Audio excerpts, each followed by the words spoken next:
그래서 통계청의 인구 동향 조사 데이터를 제가 한번 찾아봤는데 2018년이 가장 최근 자료였고요.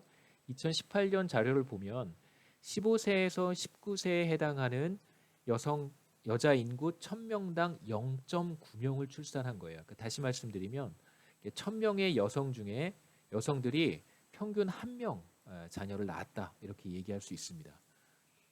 나이가 비교적 어리니까요. 15세에서 19세니까. 그 다음에 이제 20에서 24세가 8.2명, 1000명당 8.2명.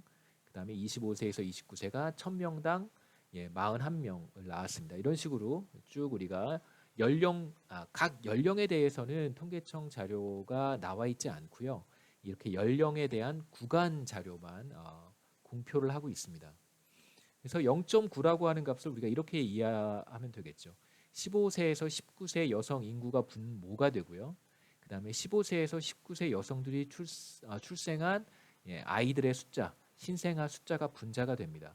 그래서 15세에서 19세에 해당하는 여성 인구가 몇 명인지 모르겠지만 만약에 뭐 20만 명이다, 20만 명이다라고 한다면 20만에다가 실제로 출생한 신생아 숫자는 얼마가 되는 거죠?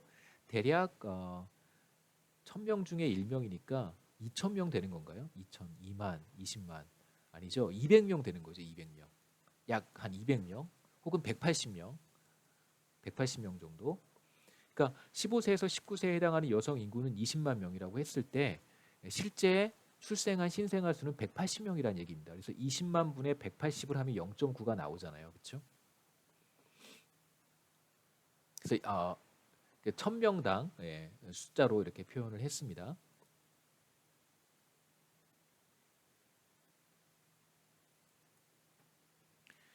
자, 우리가 각 연령별로 15세에서 19세가 0.9라고 하는 것은 알고 있지만 15세는 얼마고 연령별로는 우리가 계산을 할 수 없어요. 실제 데이터를 더 우리가 그 로 데이터라고 하는 원시 데이터를 들여다봐야 알 수 있기 때문에 이제 그런 건 알려주지 않는단 말이에요. 왜 안 알려주는지 저도 잘 모르겠습니다. 뭐 항상 그 통계에 관련된 일을 하는 이제 분들은 본인들에게 불리하거나 혹은 뭐 정부에 불리한 자료들은 잘 공개하지 않으려고 하는 이제 속성이 있어서 그 다음에 불리하다고 생각하면 막 그 어떨 때는 어떨 때는 통계 기준도 막 바꾸고 그래요. 잘 모르겠습니다. 그런 경우가 몇 번 있었어요. 이 출산율 관련된 데이터가 아니라 다른 데이터인데 몇 번 있어서 저와 같이 연구하는 사람들 입장에서는 매우 당황스럽습니다. 그래서 데이터를 쭉 연속성이 있어야 되는데 갑자기 어느 순간부터 어, 데이터를 이제 계산하는 기준이 바뀌어 버리면 그 데이터를 연속성 있게 사용할 수 없잖아요. 그래서 연속성을 갖고 사용하지 못하도록 하려고 하는 의도가 있는 것이 아닌가 이런 생각들을 많이 하게 됩니다.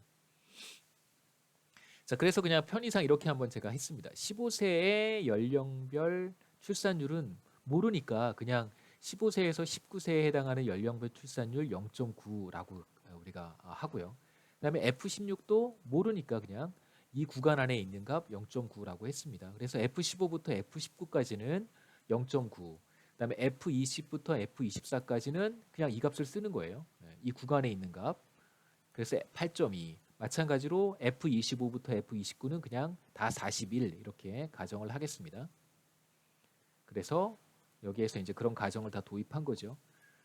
각각의 연령별 출산율을 모르니까 그 구간의 값으로 그냥 설정을 하겠습니다. 자, 아까 제가 합계 출산율을 뭐라고 했었냐면 자, 이 값들을 쭉 다 더하는 거잖아요. F15부터 서메이션 i는 15부터 49까지 다 더하는 것입니다. 그 다음에 F의 I 이게 바로 합계 출산율이라고 했어요. 연령별 출산율을 가임 기간 15세부터 49세까지 쫙 다 더하는 겁니다. 그래서 다 더하면 되는데 쭉 보시면 0.9가 5개 있고요. F15부터 19까지 0.9가 5개 있고 8.2가 F20부터 F24까지 5개 있고 쭉 이 값들을 다 더한 다음에 곱하기 5 하면 됩니다. 그랬더니 제가 얻은 값이 971이었었어요. 그래서 합계 출산율은 1000명당 971명. 그러니까 여성 인구 1000명당 평균 자녀를 971 태어난 신생아의 숫자가 971명이다. 이렇게 우리가 얘기할 수 있는 것이죠. 그러니까 여성 인구가 모르겠습니다. 그러니까 15세에서 49세에 해당하는 전체 여성 인구가 몇 명인지는 잘 모르겠지만 뭐 대략 한 2천만 명보단 적겠지만요. 한 2천만 명 된다. 너무 많나요? 한 1천만 명이라고 할까요? 예, 1천만 명이라고 한다면 15세에서 49세에 해당하는 여자들의 인구 수고요. 이 1천만 명이 모두 신생아를 몇 명 낳았냐면 출생한 신생아 숫자가 971에 만을 곱하면 되니까요. 900 맞나요? 71만 명을 낳은 것이죠. 971만 명. 자, 이렇게 해서 우리가 합계 출산율을 계산할 수 있습니다. 그래서 1000명당 971명의 신생아를 출생한 거고요. 그래서 한 명당 몇 명을 출생한 거냐면 여성 1명당 0.971명을 출산한 것이다 라고 얘기를 합니다. 마치 이걸 우리가 계산할 때는 어느 한 시점에서 2018년 한 시점에 연령별 출산율을 다 더해서 계산을 한 거잖아요.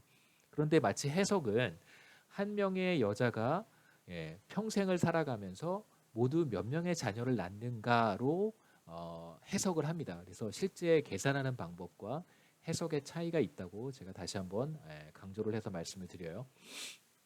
그래서 여성 1명당 0.971명을 낳습니다. 그래서 이거 1보다 이제 작은 값이 되었다라고 해서 이제 뭐 미디어에서도 주목을 했던 기억이 있어요. 그래서 비교적 매우 낮은 수치입니다. 아마 전 세계적으로 가장 낮은 수치가 아닐까 이렇게 생각하는데요. 합계 출산율 데이터를 제가 또 월드뱅크에서 가지고 왔는데요. 이게 한국입니다.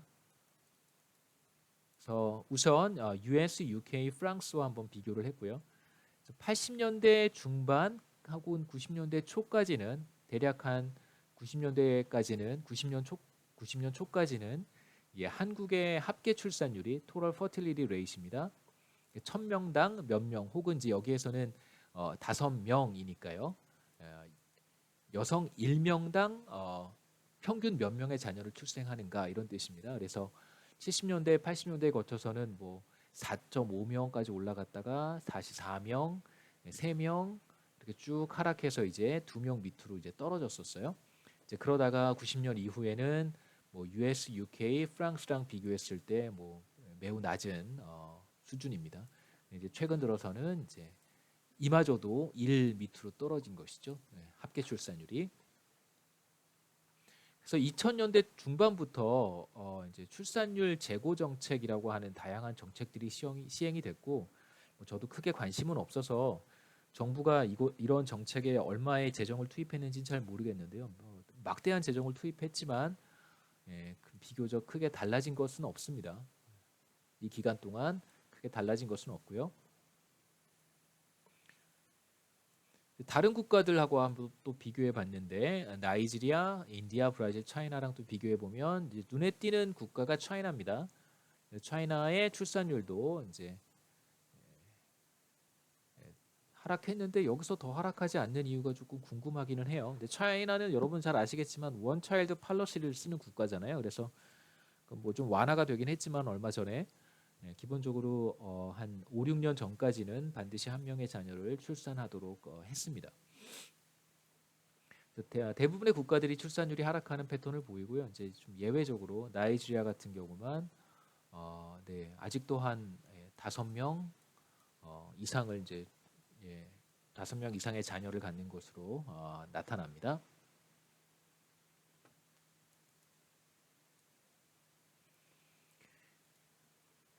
그렇다면 이제 우리가 여기에서 생각해 볼 만한 또 몇 가지 주제들이 있습니다.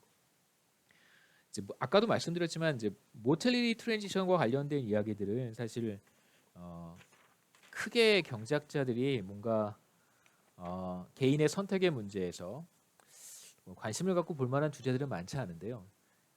그리고 또 이제 비교적 설명하기도 크게 어렵지 않습니다. 반대로 퍼틸리티 트랜지션 같은 경우에는 그 경제학의 여러 가지 이론들을 가지고 설명하는 데는 좀 한계가 있어요. 왜냐하면 사실 출산이라는 것 자체가 경제학으로만 설명할 수 없는 요인들이 많기 때문에 그렇겠죠.